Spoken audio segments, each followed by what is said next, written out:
The Wood Memorial Day $100 budget edition of the Notorious OTB on the Sports Gambling Podcast Network is brought to you by Underdog Fantasy. Sign up at Underdog Fantasy, promo code SGPN to get up to $1,000 in bonus credits. We're also brought to you by Edge Boost. Get up to $750 in cashback rewards each month when you sign up at edgeboost.bet and use the promo code SGPN.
Oh my God, look at me. What am I doing here? There we go. Welcome everybody to the Notorious OTB, brought to you by the Sports Gambling Podcast Network. And folks, as always, it's all good, baby. It was all a dream.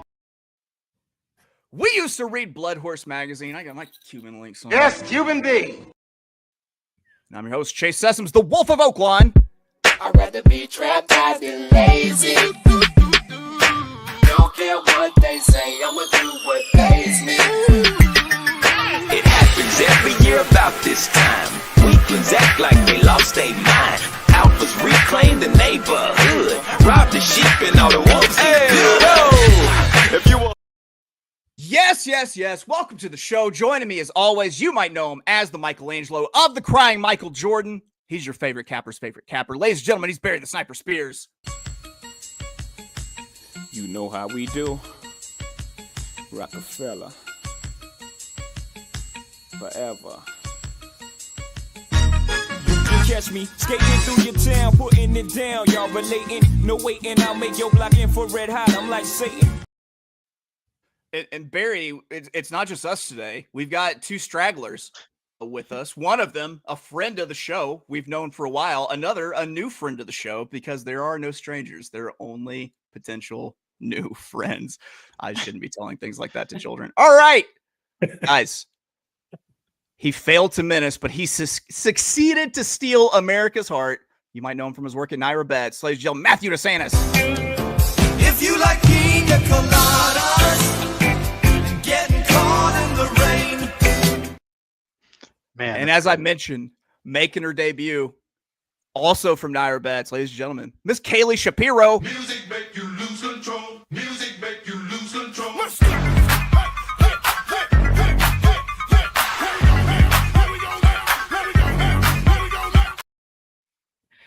What's up, Kaylie? Everybody dancing. Yeah. I talked to Matt. I was trying to do I felt like I was setting myself up for a blind date or something, because I was like, what's Kaylie into? What are her interests? What makes Kaylie tick? Trying to find the perfect sound drop. And he was like, Taylor Swift and Lana Del Rey. Turns out not a lot of hip hop samples with Taylor Swift and Lana Del Rey. Definitely not. So I zigged. Yeah. Swifty's got some stuff. She's got a nice catalog. You could have found something. Should have asked me. I got a catalog. You know what I mean? So, Barry, you're flying up to join Kaylie and Matthew tomorrow. Kaylie and Matthew, you are, of course, in New York. It's Wood Memorial Weekend. How excited is everyone? Barry?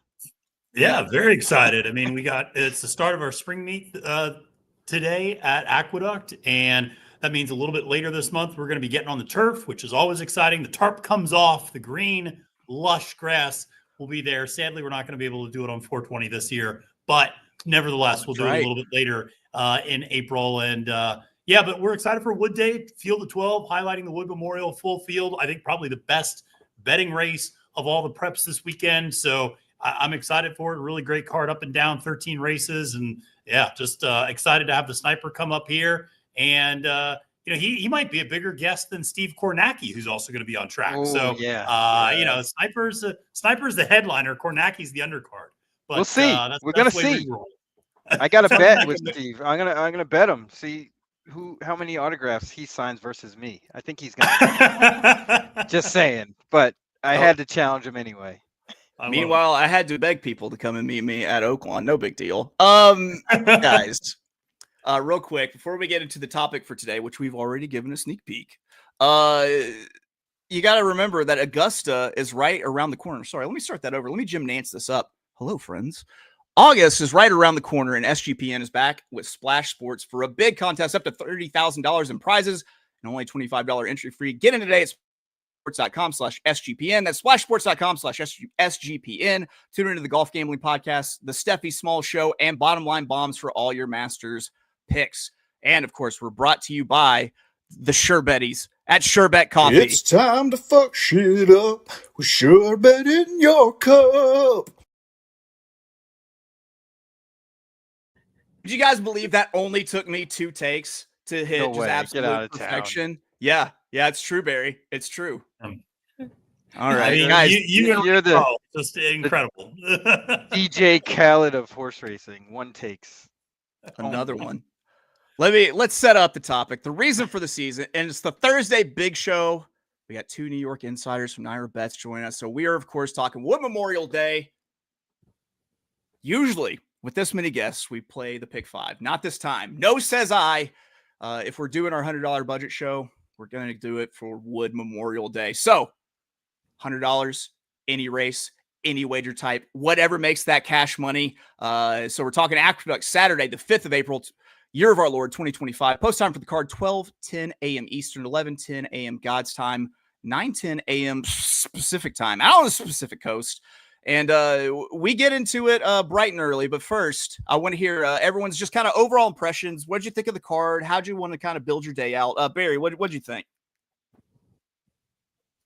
Excellent card as usual. It was kind of tough. All the races were competitive to kind of narrow it down and get, $100 worth of bets, or at least solid ones in.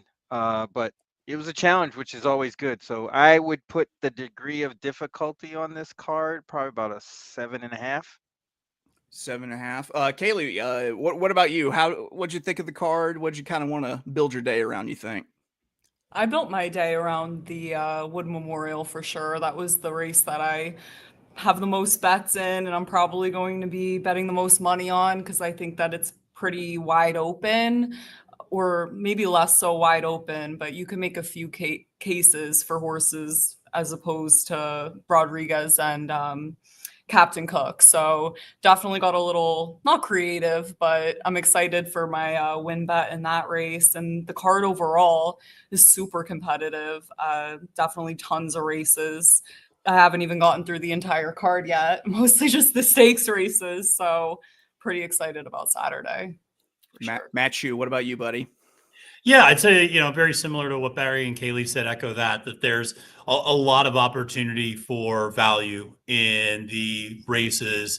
I think that you can make cases against favorites. I think there's a lot of very logical, maybe 3rd, 4th choices that are out there. So I think a lot of horses in that like 9-2, 6-1 range make a lot of sense on the card. But to Barry's point, that sometimes can be a tricky area to go because it's not like there's a lot of singles on the card. And if you take a single, you're going to take a little bit of a stance, I feel like, on some of those races, which is not a bad thing to do by any stretch, but there's not like a White Barrio sort of a situation from last week, where you go, okay, that horse is kind of the obvious single and we're going to build a ticket around that. It really is going to be a little bit in the eye of the beholder, which is, I think, a lot of fun as a bettor. You can zig where other people are zagging, and I think you can make really good cases for that. So good value up and down the card. I thought the stakes races were super competitive. And even the races where there might be some short prices on the morning line, I feel like you can make some arguments against them. My opinion of this card has nothing to do with the racing. It's that I've never seen a race card so ripe for one-time use sound drops as I have this card. So for real, be ready for a visual and auditory journey. Guys, also, I was also What going to say, when you look at the card in the totality, it also is the perfect encapsulation of Aqueduct because there's $20,000 maiden claimers, $16,000 claimers, and then grade 2 Kentucky Derby prep races all on the card. So it's like, if you want to bet Linda and Rudy and Wayne Potts, you can do that early in the day. And if you want to bet Todd Pletcher and Chad Brown and Bob Baffert late in the day, you can do that too. So it is everything you want and everything you come to expect out of New York racing in the spring. I can see how you're a good professor, because you brought it all back together right there at the end. I was engaged. All right, race 4. I kick it off. 8 furlongs, $10,000 claimer on the dirt, as all these races will be. The turf, like Matthew mentioned, not out of the shrink wrap yet. I am kicking this off with a $10 exacta. Let's get some past performances pulled up. Cheer. There we go. All right. I put this together before I had morning lines. I just kind of prayed that some of these plays wouldn't be too chalky underneath the harsh judging light of the morning line. And I did think that Valenzen Day was the pretty obvious horse to beat in this race. And I wanted to utilize that. And I wanted to, but I'm avoiding the win pool, because I do think that this horse will take a lot of win money. I think this should be a fairly swift pace early here. I think the track is probably NYRA juiced for the Saturday card. So I think that you want the first run crowd here. So that's how I ended up with the 3 Valenzen Day on top.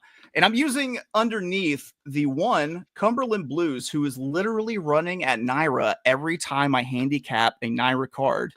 And also the 9, the more chalky pick, Empty Tomb. The 9 should be very up close stalking horse, off the hip of the early speed. And who Valenzen Day, I think, probably gets up over late, or the 1 Cumberland Blues might be the horse that he's holding off late, making the deep run. So that's my first play. Race 4, $10 exacta. I'm in for $20. The 3 with the 1-9. Matthew, you got us in our next race here, race 5. You kick it off in the I don't know. I'm not sure. Does this sound drop? The New York bred. I was state-raised. You think I'm scared to catch a case on some bullshit? Yeah. $74,000 maiden special weight, going 8 furlongs. How are you kicking it off the betting here? I can tell you already. This should be real easy. You just take number 1 and keep it moving. Yeah. That's the whole idea, Barry. And that is indeed my play. You kid, but I dead serious. This is a horse I've liked for a little while. The number 1, Dr. Barry, for Horacio De Paz. I like this horse, who admittedly has given himself way too much to do the first 2 times out at Finger Lakes. But you take a look at those races. I know they were light on speed figures, but this horse comes flying late, makes up a ton of ground, and was just nowhere early in the race. And then goes to the bench for about 4 months, comes back in Horacio's barn now, and runs in a state-bred maiden special weight race here at Aqueduct. And I thought acquitted himself perfectly well for the first time, running against probably a better caliber of horse than he had at Finger Lakes. And again, didn't get away great, was kind of giving himself a lot to do, but it ultimately made up a lot of ground late. I just think this horse, second back from the layoff, second time now in the De Paz barn. I like this horse's pedigree. I think this horse can come from off the pace, but I think the inside rail might force Luis Rivera Jr. to be a little bit more aggressive and try to get this horse out in early position. This is a little bit of a horse that, yes, it needs to get out a little bit quicker than he has in the past, but I think the mile is perfect, and I think there's other speed in this race, so he'll have something to run into. So Dr. Barry, 8-1. I'll take a $15 win bet on that one to kick things off. 2 things. 1, Kaylie, no one else will get on this train with me, so I'm going to offer it to you. I insist that you pronounce the name Horacio De Paz, the appropriate Spanish dialect, where it's Horacio De Paz. So if you would like to join me in that celebration of the Spanish language, you're more than welcome to. And also last night I was trying to figure out what Barry is short for, and I settled on barreled, like Harry, just with a B. It's got to be barreled, right? Barreled? No. Yeah, I think it's barreled. Barrington. Come on. Barrington. If that were only true. If only. All right. Real quick, guys, got to get a word in from our good friends at Edge Boost, because Edge Boost has partnered up with SGPN has partnered up with Edge Boost, the premier Visa debit card for bettors. An Edge Boost card allows you to avoid the hassle of having your card denied at the sportsbook, DFS site, sweepstakes site, racetrack, or casino. Plus, you can earn up to $750 per month in cashback rewards for using Edge Boost. And you know your money is safe as the card is FDIC insured. The best part is no credit checks, and it's completely free. And don't forget, the Notorious OTB is partnered up with the new premier horse racing ADW. Sorry, guys. NYRABets. While most ADWs are shuttering their rewards programs, NYRABets is going strong because they're the ADW built by horse players for horse players. Sign up and get a deposit match up to $300. Plus, take advantage of NYRABets daily promos. It's Chucktown Thursday, so I'll have a play for that later on the show Twitter. Watch and wager on the best racing action at NYRABets. Download the NYRABets app and use promo code NOTB so they know that we sent you. That's NYRABets in your app store. Promo code NOTB, and don't forget to give the app a 5-star review in the App Store. And if you excuse me, I need to get a brief rehydration interlude in. I got ice all over my body looking like a snowman. Big rocks in the grill dancing like a slow jam. My chain so heavy I'm walking like an old man. Try me, you. All right, back, and what are we doing? Me and the gang are giving out free picks. And I make nothing. Zero. Zilch. By the time I pay all my scientists, all my people in my research department, lab coats, it's a wash. Well, why you do it then, baby Billy? Well, because I'm selfless. Because we are selfless. So wait a minute. So he's not. He's only buying lab coats. He's not buying lab equipment. Just the coat. I think the lab coats implies it's the a people scam. inside the lab coats as well. Like it's salary plus the material, the cotton. How dare you question Baby Billy's integrity? I mean, Baby Billy is. You're right. You're right. That's my fault. I apologize. Go outside, nerd. Get out. Go. I ain't got time to be distracted by your worthless chime-ins. Go on. Fucking Sound Drop Palooza 2025. Let's get it. Barry, you have your first play for us in race 6 with a little win and a daily double. Race 6, $16,000, 8 furlongs on the dirt. Yeah. Go for it. What are you doing here? Yeah, we're going to throw one downfield. I'm going to take number 3, Active Duty, with my man, 50 grand, Romero Mirage up. This horse is kind of interesting. Was with his friends, this $16,000 level back in February, won a nice race easily. 16,000 non-winners of 2. Then they stepped up into this class, which is still a condition claimer, just a little bit more restricted. And didn't run all that badly. Got claimed out of that race by someone who's just on fire, Steven Schauer. Came back in a similar place, but in a shorter race. And I don't think that's this horse's cup of tea. I think the longer the better. So this mile makes all the right sense getting back to this distance. Again, the trainer is just absolutely on fire. And I think the race kind of shapes up in Active Duty's favor. There's enough speed in here where this horse can kind of sit right off it and make that run and win this race. So we're going to use the $20 win bet on number 3, Active Duty. And then we're going to do daily doubles out of this race using, of course, number 3, Active Duty, alongside the 1A. And I say the 1A because I like that horse better than the 1, Ice Time. This horse is basically I'm putting on this ticket just in case this pace falls apart up front. I mean, this is for lower level types. So a lot of things can happen in these races and quite often does. So I'm going to use Ice Time at a decent price in case the pace just falls apart and the closer wins this race. Also going to use the 6, Winter's Ghost, who's a slight drop down. Should get a good trip here, kind of up front, close to the pace, stalking the speed. And I think that one has a shot here too, and use that one combined with Active Duty in this race going into race 7. So we hit race 7 furlongs, $175,000, the grade 3 Distaff. Barry, how are you closing out this daily double?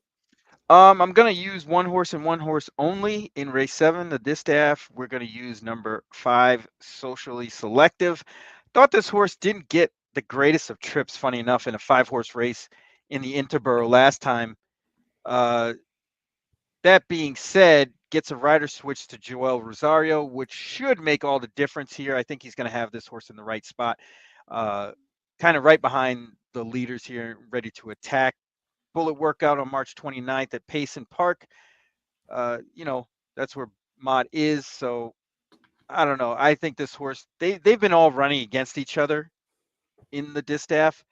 I think it's just Socially Selective's turn, more or less. I love that it's just their turn angle, because sometimes it's just true. It's just their turn. Like everyone else has won. It's just their turn now. Barry, I have a play in race 7 here. It's my next one, and all I got to say is... Look at us.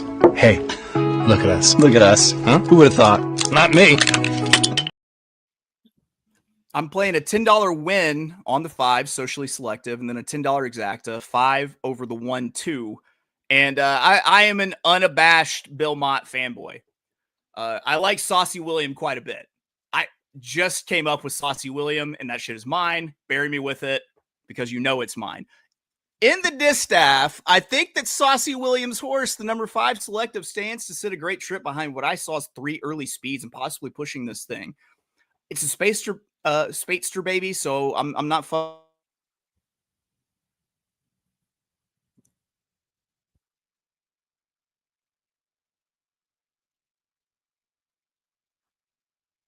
It's Chase. Yeah, that's him. Is it Chase? All right. Yeah, he'll be back. In the meantime, yeah. I was gonna say. It's funny. I also have a play in this race, Barry, and it is also Socially Selective. Get out! Are you serious? Starting off with, I have a daily double. It starts in this leg with Socially Selective. Oh, there he is. He's back. Here we go. Thank you. Attack of Arkansas Internet. If you had that on your bingo card, it's like a free. It's the center square, Chase. We all have it on our bingo cards. It's that and Barry being on mute. Like that's our thing here. But I thought that this horse gets the great pace setup. And I'm win betting, and I'm keying it on top in the exacta over. Once again, the speed that I think could hold with the 1 Irish Maxima, who does look FAF fast as fuck. And then I'm also using the number 2 at a big price, Sea Dancer, as the horse that Selective would probably have to like hold off late. So that's my play. I'm a $10 win, number 5 Socially Selective, $10 exacta 5 with the 1-2. Matthew, you kicked off a daily double here in race 7. What did you do? Yeah, I used the 2-5 in the first leg of the daily double. We already talked about Socially Selective. You and Barry covered that, I think, pretty sufficiently. By the way, you might be an unabashed fanboy of Bill Mott. I'm sitting next to the unofficial president of the Bill Mott fan club in terms of Kaylie. So you guys are going to have to maybe talk about this Saucy William, Saucy Billy nickname that you've just come up with a little bit. I don't know. Don't unregalize his name by simplifying it to Billy, sir. He's William. But no, Socially Selective makes a lot of sense. I think is sitting on a big race. And more than anything, I just want to play against Irish Maxima, who, no disrespect, but has been doing this at Delaware Park, Laurel Parks, Mahoning Valley Parks, and Laurel. And, when this horse stepped up to Aqueduct, admittedly, it was against Grade 1 company in the Champaign, was really nowhere to be found. So sometimes I'm a little skeptical of that Mid-Atlantic form coming up to New York, and some of these horses that run well at Parks and Laurel and Delaware Park don't end up really bringing it to Aqueduct. So just going to be playing against that one, especially at such a short price at even money.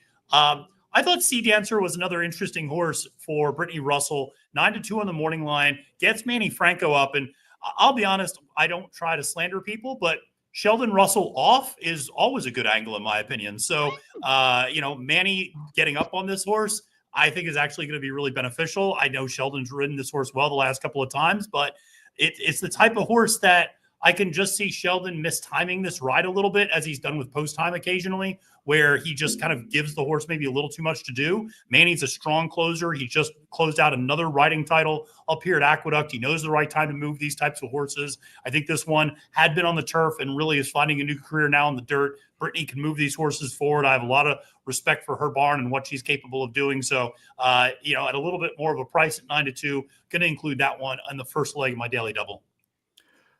Slanders the chalk for being a Mid-Atlantic horse, then instantly takes The horse that because it's back-to-back 92, races not at even Laurel. money. You know, That's fair. That's fair. Chase, Fair point. Chase knows my love of betting against favorites that draw the rail. That's like a I should Especially start a 7 Facebook furlongs. group on that. I should start a Facebook group. Yeah. And yes, Facebook. I'm old, so yeah.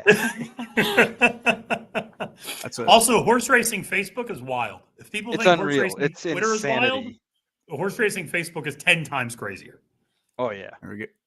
Well, Matthew, you wrap up your daily double, race 8, 7 furlongs, another state-bred. State-bred. You think I'm $76,000 non-winners of one something. I'm not here to read your fucking conditions. Allowance. How are you closing out this daily double? Well, I'm playing against one of the favorites, and that's Crimson Light, who is your morning line favorite, the number 6. I'm going to be using the 2, 4, 8, 10 in this race, but playing against the 6, people are going to remember this horse because of that incredible, visually impressive maiden breaking debut victory where the horse was basically left at the starting gate and just absolutely came flying late under Kendrick Carmouche. Kendrick's back aboard, but this horse hasn't been seen in over a year. I'm going to just be playing against this one, and I know this one's just going to take probably an unreasonable amount of money based upon what this horse has actually done. And people are just going to remember that maiden breaker a little bit because it became such a internet phenomenon. So I'm going to play against that and use a few horses to do it. So particularly the 2, Brick Ambush, 4, Saucy William, and Javier Castellano up on the mount. First off, a little bit of a layoff, but I like this one quite a bit at this level. I like the cutback from 1 1/8 to 7 furlongs. I think that's going to suit this one well, who likes to come from off the pace. I also am really interested in the number 4, Leo's Reward at 10-1. This horse is for David Donk with Manny Franco up. I think it's interesting that Manny stays aboard this horse, but hops off of Todd Pletcher's trust fund, the number 3. And you know, for Manny to stay aboard a Donk horse over a Pletcher horse, I think is notable. This one I thought, ran pretty well at first time running against this level, is now cutting back to 7 furlongs where this horse actually broke its maiden, and also is handled and off track, and we are expecting a little bit of rain in the forecast. St. Gaudens, the 8 horse for Chad Brown, a horse that, maybe it's a little bit more of a defensive play, but this is a horse that I think a lot of us have expected things from in the past, has largely gone off as the favorite in almost every single race. You're probably going to get a little bit of a better price today as he's been burning money. I always think that's sometimes the time then to start betting on the horse when you suddenly are starting to get a little bit of a price. And then finally, the number 10, Nunzio, for Michelle Gianguilo with Jose Lescano up on the mount. This one, again, coming from a little off the pace, but has good early speed and should be a part of the mix late. So using 4 to try to get around the favorite and try to beat the favorite in both legs. Kaylie, I swear to God, we're going to let you talk at some point. It's just how the play shook out. I'm really sorry. But I do kind of think that maybe it was good for you to watch you get your feet wet before jumping in. It's an experience, I'll say. We've got one more play to get through before we get to Kaylie's. Barry, your second play is also in race 8. You got a win bet. What are you doing here? Yeah, I'm going to throw another one downfield here. And we're going to go with number 7, Final Denial, in race number 8. Now, you know that Christopher Walken soundbite where he says, "Hey, you're talking to my guy all wrong." Yeah. That's what they were doing with this horse. He shouldn't have been running a mile at all, ever. But he was on the turf and he was running miles. Now kind of drops into this spot, and I think he fits to a T. I know his buyers are a little bit lower, but I think a lot of that has to do with where he was running and against who he was running. 2 back, he ran against a horse named Frizzante, who's not too bad. He's not too bad and would fit at this level, probably would be favored in the spot. Not to mention the 2 top choices in here, Crimson Light you haven't seen in ever, and St. Gaudens just intentionally burns money every single time. I can't trust either of those horses. There's enough pace in here to set up for a horse like Final Denial. 20-1 was just way too much to resist here. I think he has a good shot and worth the $20 win bet. There we go. That's Barry's win bet. I will say about one of Matthew's picks here. We have a Leo Frick baby here. I feel like I just want a scavenger hunt Wow. or something with that. And when's the last time you saw a Leah Frick baby? I didn't even realize he had any. Me either. First time for all of us. Here we go. Ew. Jesus Christ. Kaylie, hold on just 1 second. All right. Have to get a word in from our good friends at Underdog, because Underdog is pick 'em. You can play any sport and win up to 100 times. Sign up with promo code SGPN to claim your special pick plus first time deposit offer up to $1,000 in bonus credits. UnderdogFantasy.com, promo code SGPN. And Rhythm is brought to you, the Notorious OTB is also brought to you by Rhythm. Rhythm is your home for AI-backed picks and props. Rhythm is now live for Major League Baseball. Plus, they got models for NBA and golf. Picks so good, it feels like cheating. Building your own models is simple and easy. Here's something Rhythm likes. I don't know. They like golf. I think they're good at that. Sign up today for a 7-day free trial at sportsgamblingpodcast.com/rhythm. That's sportsgamblingpodcast.com/RITHMM. If you excuse me, I need to get yet another brief rehydration interlude in.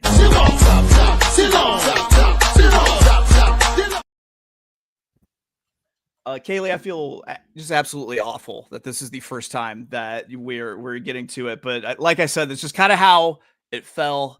Kaylie's got her first play coming in race 9. She's got an exacta. Race 9 is 9 furlongs. They're named for a pretty sweet shoe. That's right. The stakes race named for the Adidas Gazelle. $200,000. The Gazelle, grade 3. Kaylie, please the floor is yours. Go. Yeah, definitely a big change in this race with the number 8, Liam in the Dust, scratching out. I thought she was going to be a major pace presence in this race, and she was going to help ensure that Ballerina Doro had a lot of pace to run into. So now you're looking at probably the main speed in here being the number 1, Late Night Call, who's breaking from the rail, as well as the number 3, Vanilla Sunday as well, who has some pretty good early speed. But I landed on the number 2, Ballerina Doro, on top. I think that although she's not going to have as much pace as originally drawn into this race, I think it matters less about the pace and more so about the distance of the race for her. Last time she ran 1 mile and an eighth. I mean, she ran very, very impressively over this track to get up for second in the Demoiselle. She was second to Mahima that day, and she nearly closed on her. So I'm thinking now, getting back to this distance, going 1 mile and an eighth, it doesn't really matter if she doesn't have that much pace to run into. I still think that she's going to be able to get the job done, and she's a pretty strong single for me here. But underneath, since she is even money, I'm going to put Vanilla Sunday, the number 3, as well as the number 4. I use the number 3 because, again, I think she has some pretty good speed, probably the best of this group. So I think that she'll get herself into a good position early on in the race and, has the pedigree to sustain it as well.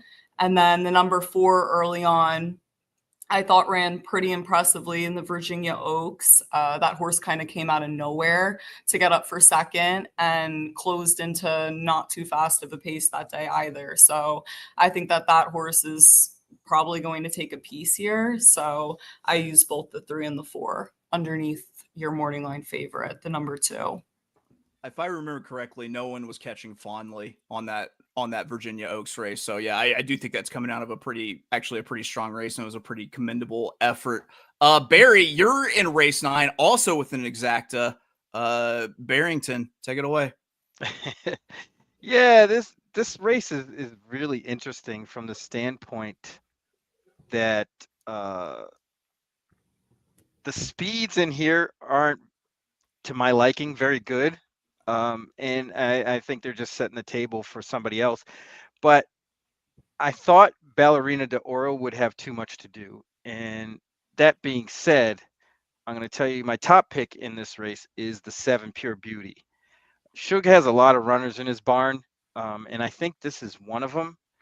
He just had to kind of get this horse into the right positions. That first race off the layoff at Gulfstream was pretty good. Beat Madame Opus, who came back and won out of that race. the Anna's Promise race with Justin Queso was a really good race as well, and fared a lot better in that race, improved, and I think that improvement is still going to happen. Just needs that pace to run into. I don't think she's going to be too far out of it. Not as far out of it as she was last time, which would make all the difference in getting the jump on a horse like Ballerina D'Oro. But I'm going to use Ballerina D'Oro underneath in Exactas, underneath Pure Beauty, as well as with Early On, who had that nice run at Colonial where the track was really, really speed favoring and kind of ran through that to finish second behind Fondly, who ran really good that day. So we're going to use those two under Pure Beauty. So in the $5 Exacta, 7 over the 2-4. And I will say, this is taking a stand against a horse in De Lorraine, who I think has probably a better shot than it looks on paper to kind of get in the mix here. I'm just hoping that I'm right and she won't do anything here, and we'll get her the next time. De Lorraine, of course, and for Godolphin, because that my dolphin. All right. I have a play here kicking off in race 9 as well, but it's a daily double. We're going to bridge it into the next race. I've got a $10 daily double here. And folks, I am single in this leg. Yes, I'm single. I want to mingle. You want to mingle? Yeah. So I really thought that Vanilla Sunday had a really good chance to get to the front and then take this whole field the whole way around. It looked like the real speed of speed over Liam in the Dust, who's now gone. So I feel like this horse might just be completely unpressured. It could be just as content sitting off of the lead, I think. But I think Vanilla Sunday is, relatively unpressured in wires. There's no value in the win bet here because it's a Rapoli horse in a graded stake in New York on Saturday in the spring and or summer. This horse is going to get slammed. I thought there could be some value underneath in the Exacted, but I opted to key the 3 Vanilla Sunday in the daily double as a single, and I daily double into the 10th. 7 furlongs, $300,000. The Carter Stakes. Ladies and gentlemen, pimps and players, half-ass rappers and true rhyme sayers. This is the Carter. Yes, it is. I told you, a Sonic Journey. All right, my top pick that I'm closing out my daily double with in the Carter. And I do this for Wheezy F Baby. I'm using the 5 Donegal Momentum. That's my top pick. I'm using 3 horses, though. But Donegal Momentum, this one will get a great trip behind what I project to be way too much early speed. Cue Matthew DeSantis being mean to me and not his traditional sweetie pie mode when he makes fun of me for thinking a stake sprint race melts down. But I think it happens. Every time, Chase, 10 times out of 10, sprints melt down. We all know it. We all know it. You bring it out of me, boo. Yeah, but I think it happens. Barry, have you ever seen a single sprint horse wire a field? I've never seen it. Never, never. I don't think it's actually possible. Ever. Certainly isn't possible if Irad's up on the lead. But if somebody else is up on the lead, maybe. I don't know. Based on my limited understanding of physics, it is completely impossible. Donegal Momentum ran 2 fantastic races on dirt. Breaking the maiden and finishing second next out against winners for the first time before he got drubbed in the Vanderbilt. And it took the starch out of him a little bit, but it's cool, though. He was still a very young horse and hadn't learned to rate yet. And he looks like he sort of has learned to rate on the turf. I kind of like the move back to dirt here.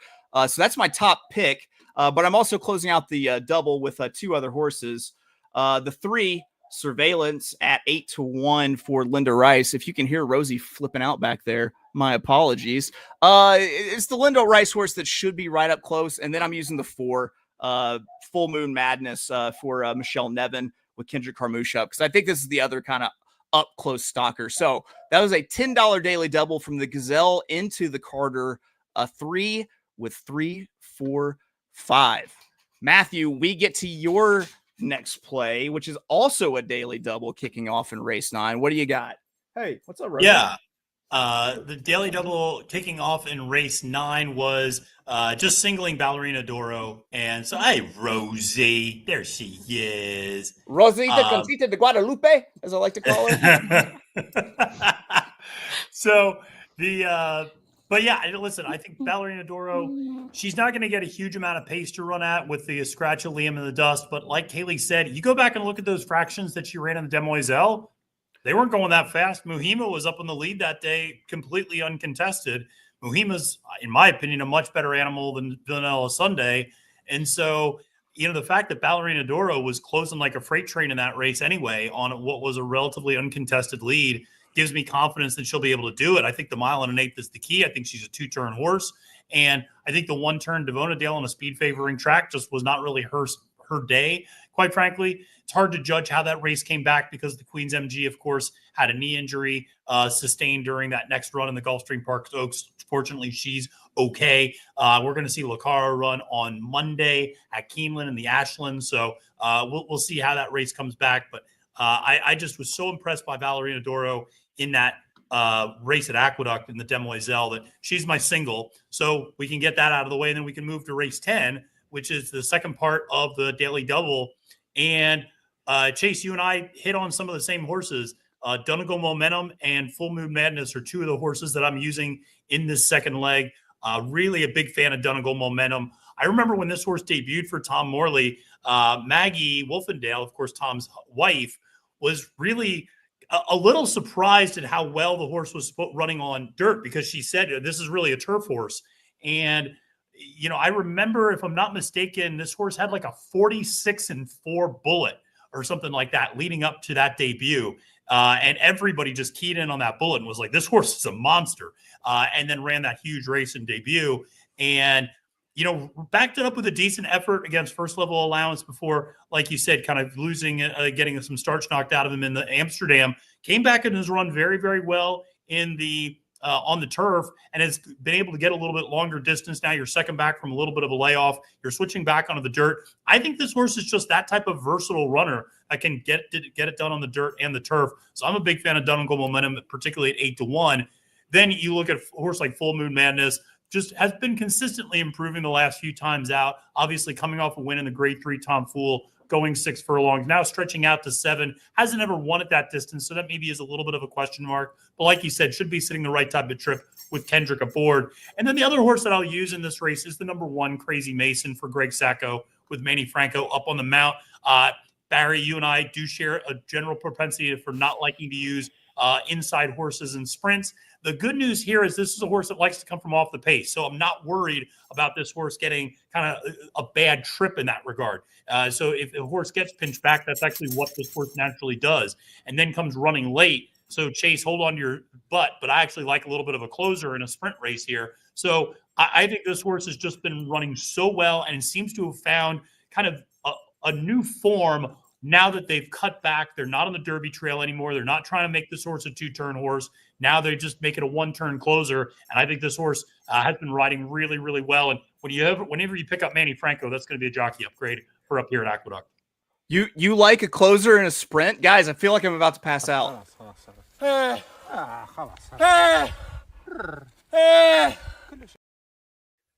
Oh, what is happening? What world is this? All right, Kaylie, you are up once again in the Carter. Let me do my DJ drama. Gangsta Grizzles. What are you doing for your bet in the Carter race 10? Yeah, I believe in the number 5 Dunkle Momentum's chances to win so much that I know I've said that I'm putting a $10 show bet on the horse, but that was just for the sake of the budget. This is one of those horses that I'm probably going to try to make a few bucks on to go into the last few races on the card. So I'll probably put a lot more money on this horse to show on Saturday, especially if you get anywhere near 8-1. Just going to try to cash out on that horse in this race because I think that he fits nicely. And also I like that he's switching back to the dirt as well. Man, I am proud of my bullying skills because I managed to bully you both out of making show bets earlier before the show started. So way to go, me. Way to go. I should have had way more lunch money when I was a kid. Barrington Bear, where are you going with race 10? Because I believe you've got a daily double that you're uncorking here into race 11. Yes. $10 daily doubles in race 10 in the Carter. We're going to use the 1 Crazy Mason for all the reasons that our esteemed guest Matt DeSantis has exclaimed.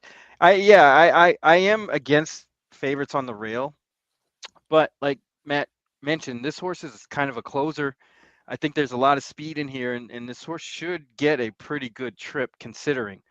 And I also think Donegal Moon is the goods. I kind of tend to think that this horse might be better on dirt, despite what they may have thought. Is this a law professor situation, Barry, where it's I like think you run the so. horse on like dirt and turf, and they're like, which one's he better on? And yeah, Right. I think it's the same sort of situation. He's a really good horse. The one that I'm kind of afraid of, and I'm just going to put this out here, is Dilger.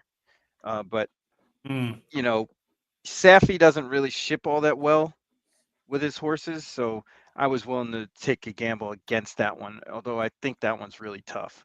But we're going to use Crazy Mason and Donegal Momentum going into race 11. There we go. Everyone loves Donegal Momentum, so we apologize in advance for that. What, 4-way mush there? Was that how we did it? Yeah. Well, 5 if you count Rosie. Rosie's the 5th member of the team, so that's she true. had 5 also. She's my emotional support mush animal. Also, law professor owned by friend of the show, John Holloman. Yes, sir. Shout out for the winner circle photo he got us into. Here we go. On to race 11, where Barry closes out his daily double, $150,000, 10 furlongs, the Excelsior. Barry, how you closing it out? One horse and one horse only. We're going with Croupy. It's the best horse in the race. Whether he wins or not is another story. But he loves the distance. The farther the better. And there's enough speed where he could run these horses down, I think. And I'm not really sure what his price is going to be, despite the morning line. But whatever it is, he's going to close out my double. That's it. Straight up to Croupy. All right. The Croupy single. Well, I have one last play. It starts in race 11. It takes me into race 12. But I am playing something individually here in race 11. The Excelsior.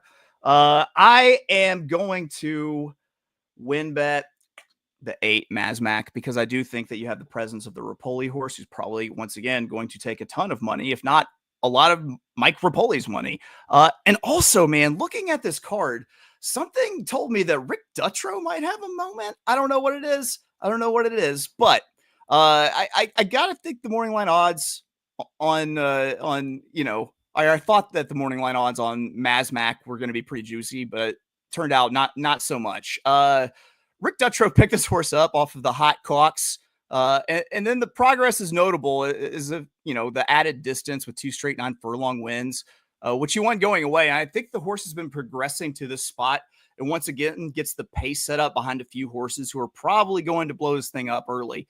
So I'm hoping the odds will be decent for this win bet, and then I'm using as a single in this leg of the daily double.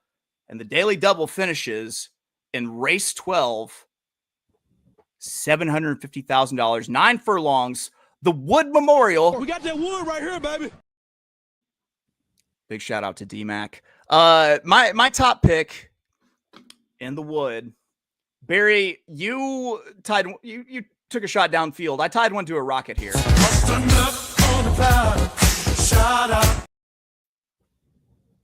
My top pick is the number 3, Tiger 24 at 30-1 for Saucy William. I noticed with this entire card, there are a bunch of horses with an abundance of speed and one horse that stands to sit a beautiful trip with the first run at the speed as it comes back. In this race, it's Tiger 24. T-Twomp Foe, as I'm calling him, really progressed in the last start. And if he can make even half of the incremental gain in buyer figures he did last time, then he wins this race going away. Plus, the horse has the dirty little pig boy angle. Little pig boy. Can I get the definition? Little pig boy. He's that pathetic, dirty bitch baby mistress gets to stand up. It's the Rambo workout tab where they just have a string of bullets in their workout tab hanging off of them. So I like Tiger 24. The other horse I'm using is the 4, My Matoli. Had trouble at the break in the Gotham, but still made a big step forward with the trouble. But it's another one where if you don't just judge it by its last figure and you judge it by how it's stringing figures together and which way it's moving, then you see a horse that with the running style, as well as the new equipment with the blinkers and the fact that the horse progressed without Lasix last out, then I can make a real strong case. So I'm using that to finish up my my $10 daily double. And Barry, I guarantee goddamn if I hit this double, that I'm going to blow whatever $100 budget show record we have out of the fucking water. Oh, hell yeah. I mean, if you can get a if you can get a Matoli to go 1 1/8, you've done something, sir. So, yeah, I'm with you.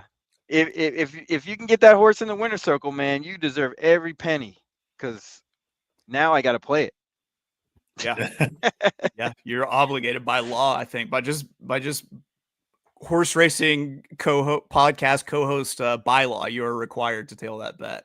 Mandatory. Matthew, it's true. Mandatory. All right. Ain't no party like a Notorious OTB party, because a Notorious OTB party is fucking mandatory. Matthew, it's going to be your turn, but we're going to jump Kaylie in the line here. Kaylie. Again? What the hell? I was going to say, Kaylie actually had a play in race 11, which we just blew right by. Did we blow past it? You did. I did. Okay, yeah, here we go. Did. Race 11. You had an exact in the Excelsior. Please, tee off. Yeah, I just boxed Batten Down and Croupy.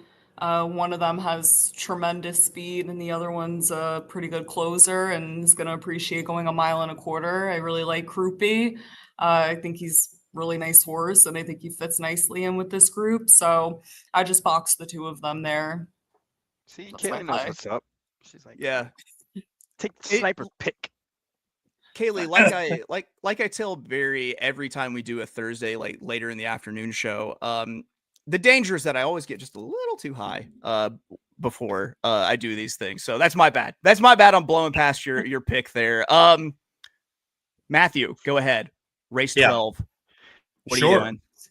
What am I doing? Well, first, I think we should address the potentially breaking news that it sounds like Hill Road is going to be scratched out of the race, which is a pretty significant blow, because I think that horse had a real chance to make some noise in this race and was going to be a potentially a horse that would really appreciate the potential pace setup of this that they were going to get.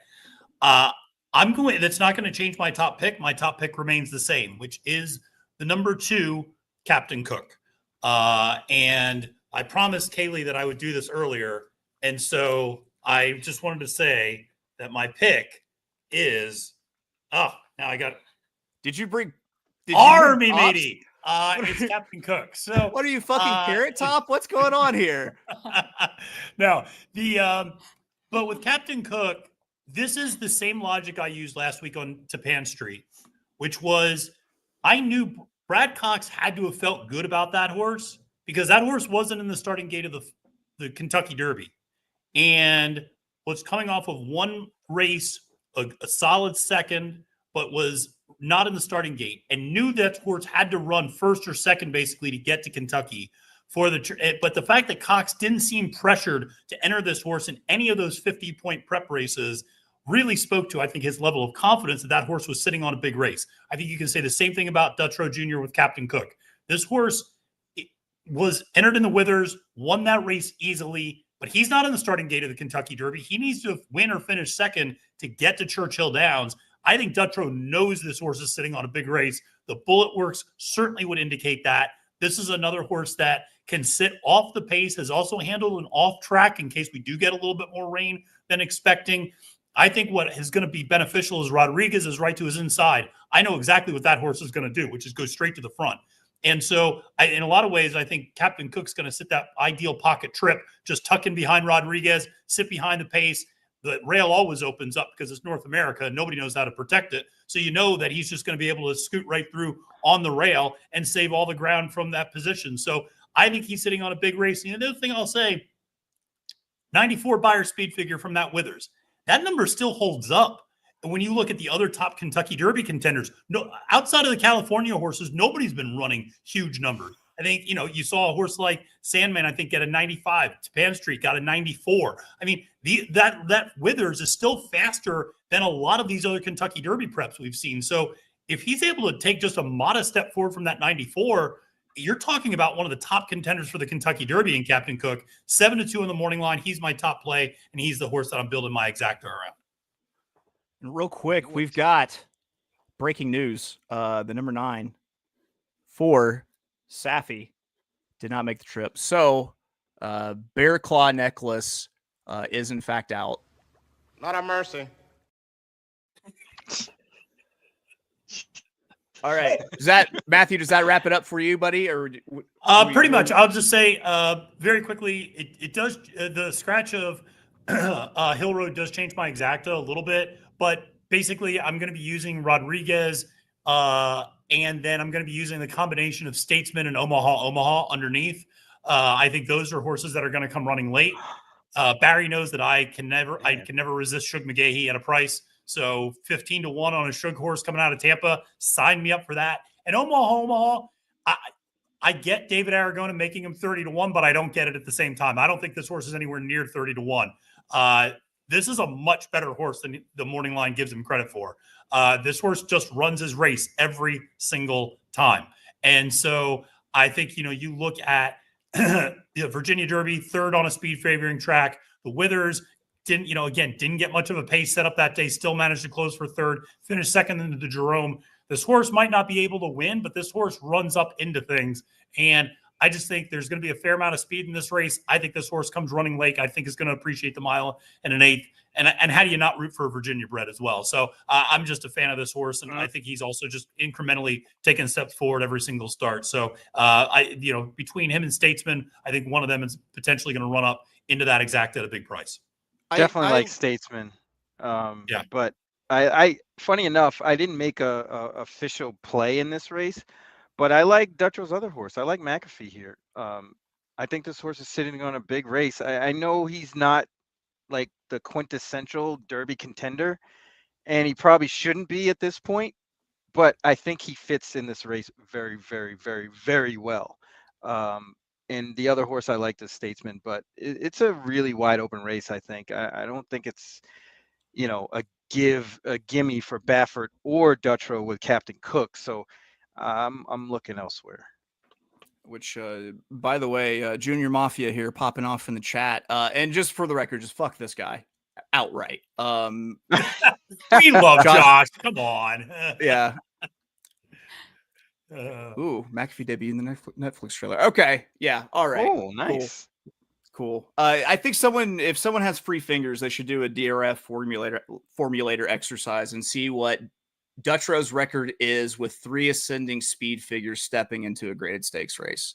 I'd be interested to see it because he's got a lot of those right now. It's just going to be a limited sample size because that's true. They've had for a long time. He went dark. He went dark for a period. We'll say he went dark. Off the grid.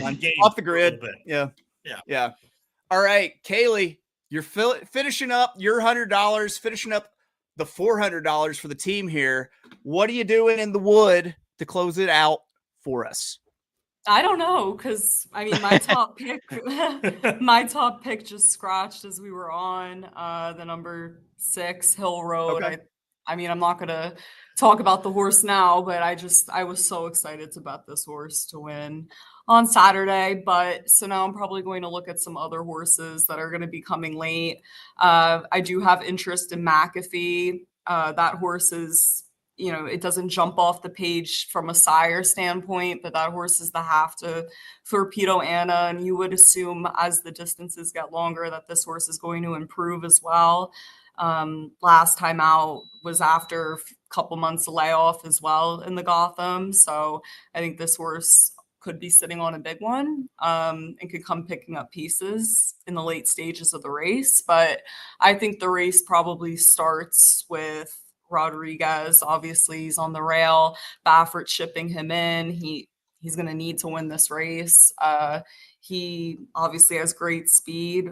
Blinkers are coming off. I do think that Captain Cook, I had it Hill Road, Rodriguez, Captain Cook, just because I thought that, Captain Cook and Rodriguez would probably be, up on the front end.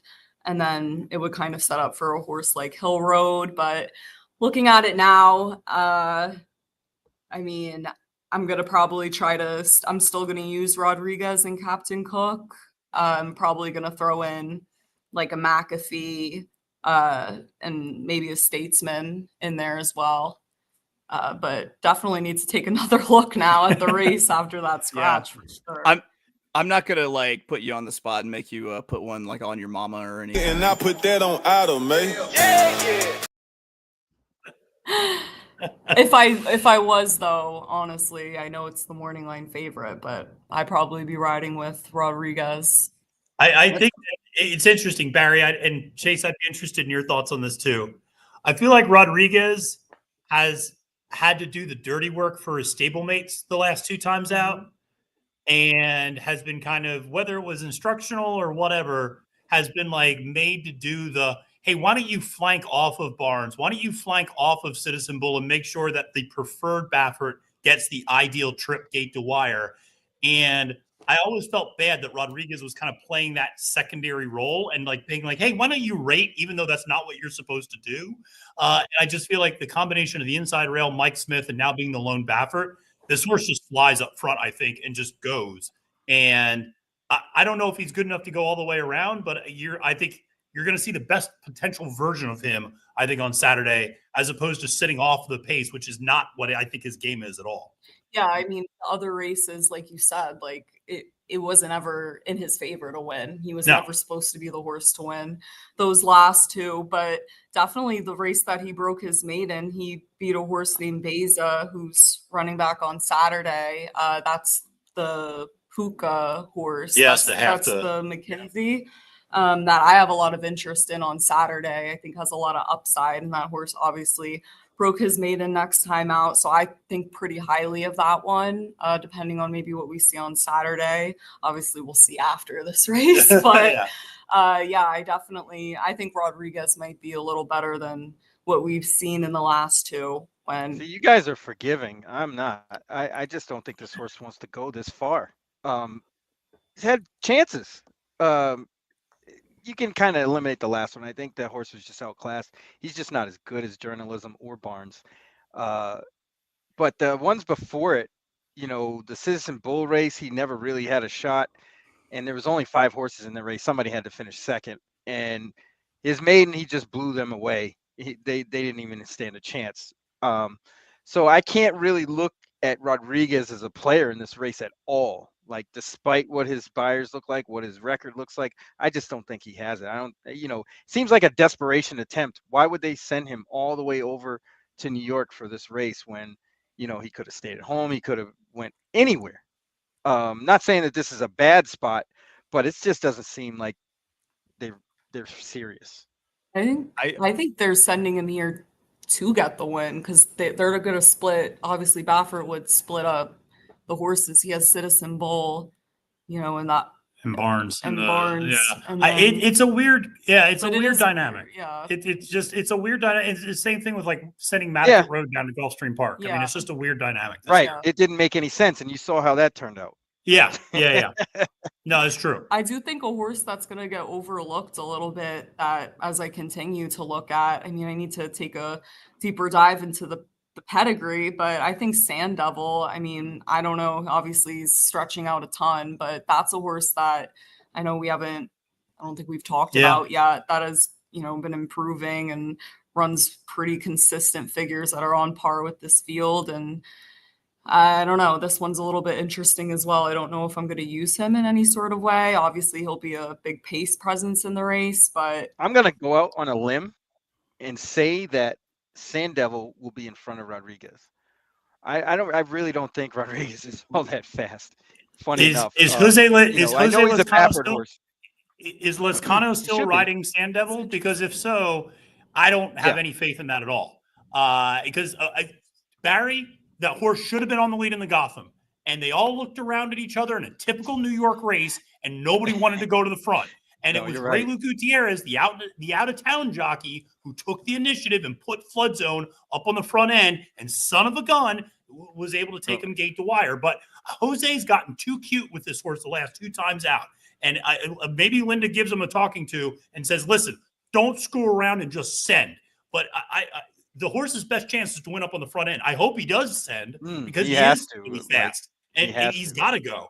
But I don't want the jockeys to get cute with this one because you don't overthink it with Sand Devil. At 8-1, he's a nice horse and a nice value play potentially. Yeah, that's because the first time I think you've ever used the daddy voice on us, by the way. And I'm not turned on, Matthew. I'm not turned on. Yeah, I mean, if Sand Devil gets to the lead, he's going to be tough. I just don't think he's another one that I think he's distance challenged also. So, you know, him and Rodriguez for me are just complete tosses, but I've been wrong before. Not on this, but I dug into the Sand Devil pedigree, and I want to say it was kind of a toss-up. It seemed like there were some horses that won going long. There were some horses that were sprinters when you look at the half siblings. I want to say the mineralologist was was a little bit of a sprinter, but don't quote me on that. Kaylie, you did it bomb your superfecta too? Yeah, it bombed like everything. I had Hill Road in every single bet. But yeah, I like to play a big super in races like this and put in some big prices. So, I'll probably be playing with Rodriguez and Captain Cook. And then probably going to throw in some big ones like Statesman and McAfee. Take a little look at Omaha potentially. If you're talking about pedigree, I think that Captain Cook, has the pedigree I like the most, at least on the female family side. Right. But okay. I'm sorry for the scratch and it bombing your plays because for one, I was very excited for this superfecta because it was going to be the first like superfecta in $100 budget show history. It's okay. Maybe it's okay. I'll post a new one on Saturday. That's what's up. You have just for your patience, for the patience of a monk, like you also are welcome back anytime. Without that fool sitting next to you too. It'll be better. All right, everyone's in for their $100, correct? Yes, sir. Yes, sir. All right, we have one last thing, folks. We have saved our juiciest morsels of a bailout bet for the final race. That's right. It's time for Ironclad Bailout Bets, brought to you by our friends at NYRABets. I'm leaving here with something. You know what I mean? I'm from around the way. I'm leaving with something. So your Hail Mary horse for the last race here. I'll go ahead. Kaylie, why don't you go ahead and lead it off? I didn't look at this race too much, but at glance, I will say that if I do make money by this time of day, I'm just going to blindly bet Nolita because, obviously it's a Mott horse. And whenever I don't bet this horse, she wins. So probably going to try to get in on that on Saturday. The Saucy William juice is simmering right now. I'll just say, right, with all these Saucy William picks. Matthew, what about you? What do you want to do for your bailout? Yeah, she stole it from me. I was going to go with Nolita because I know that when Kaylie doesn't bet this horse, that it wins. And so I definitely like Nolita at 10-1. And, a horse that can come from off the pace, I think, kind of graduated from that allowance level, is now running against these optional claimers. Third time was Kano's backup, rode this horse to victory, 3 back. So I think this one can certainly put in a nice effort, and you're getting an honest price in the morning line. All right. What about you, Barry? I am going to the hot horse in Fast and Frisky. I like how you said it though. Yeah, me too.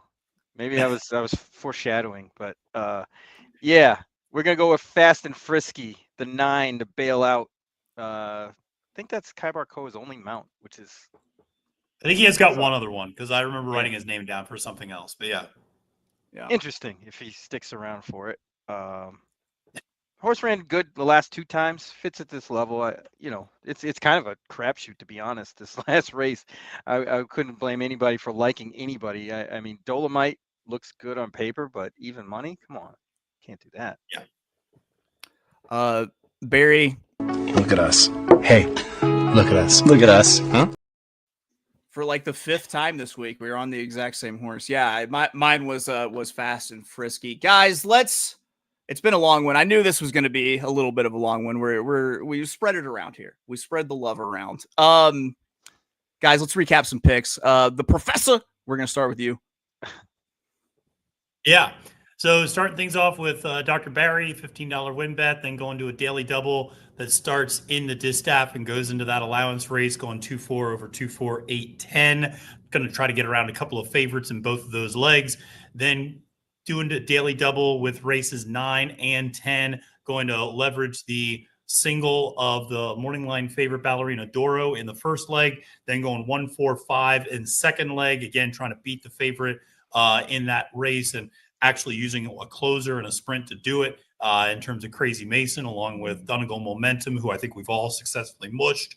And then putting a lot of money on Captain Cook to win, as well as playing an exacta, which is going to get changed a little bit just because the scratch at Hill Road. So taking the 6 out of that equation, maybe throwing another horse in there in its place. But then also putting a $2 win bet just to make it an even 100 on the number 12 Omaha.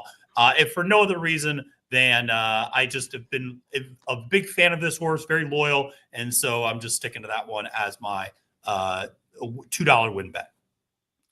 Kaylie, in my grilling with Matthew for the blind date information on what would work, he said that this was an acceptable graphic that we made for you. This is your $100 budget. We do understand that it's been kind of blown up in the last compromised. One, so it's been compromised. Yeah. It's not Kaylee's fault, but Kaylie, you want to go ahead and recap what you do have?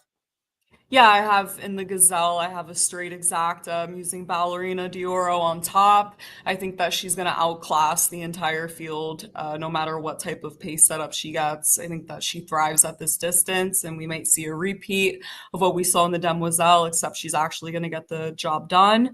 There's no Muhimas here, so used her on top. And then I used the 3 and the 4 underneath her, Vanilla Sunday and Early On.